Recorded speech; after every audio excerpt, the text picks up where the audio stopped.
jobs boom in time for Christmas. This is very exciting.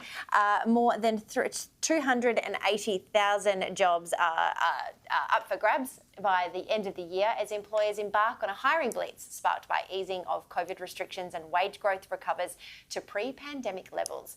As the latest wage figures showed a rise of 2.2% over the year to September, the Prime Minister declared there had never been a better time for businesses to hire, as he called on Australians to take advantage of the hundreds of thousands of jobs on offer ahead of Christmas.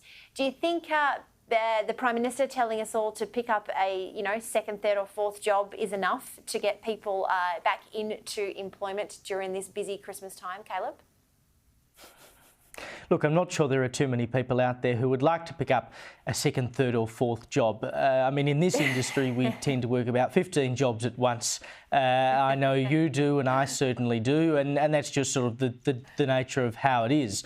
But what this is encouraging because it is saying there are jobs available for people to take, and they are a lot of skilled jobs amongst that group as well. I mean, there will be a large contingent of jobs available in hospitality, for instance, where employers are actually struggling to find people to fill the jobs because, there's not the same level of migration and tourism, working tourism that we would have had once upon a time, and so they have to look purely to local people who feel like they are in some respects overqualified for these jobs. But what that is doing is actually driving up the cost of employment. It's actually driving up the possible money you can make for working in a restaurant, which ultimately is a good thing for the worker.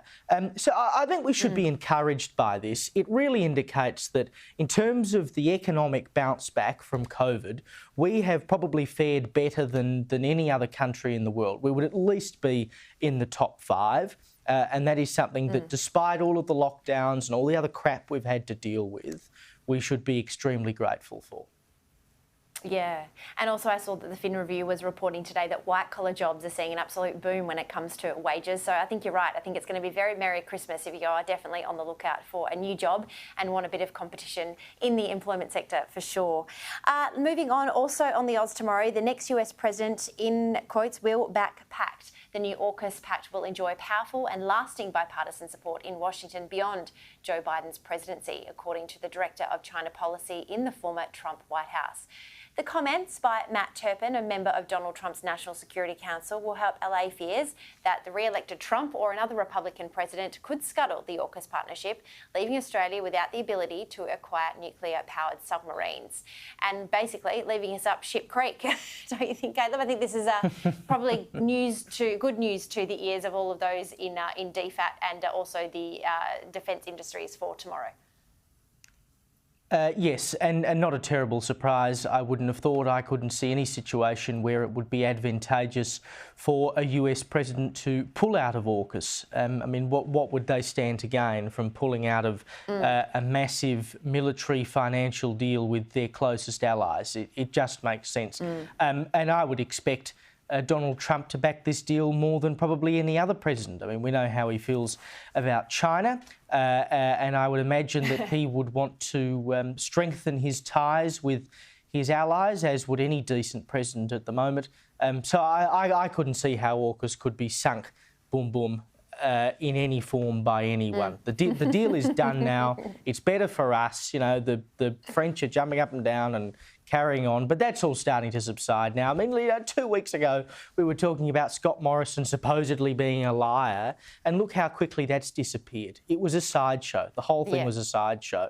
And now it is on with the job, and I can't see us losing.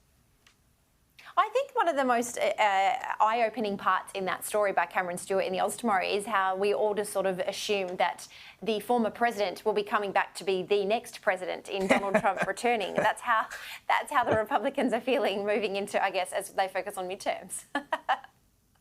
Well, I mean, you've got to ask the question, who else do they have? And Biden is now at a point in his presidency, and he hasn't been there all that long, where his popularity has sunk below the lowest it's sunk below the lowest that Trump ever saw. So, for all the hullabaloo about how, we're so grateful that we've got Biden instead of Trump, people have taken one look at the bloke and gone in the other direction. Yeah. Interesting. I guess that Building Back Better bill, he's told them, all of them in Congress and on the Hill, that they're not going home for Thanksgiving until it's passed. So good luck with that, mate, because that's going to be a very interesting couple of weeks up there.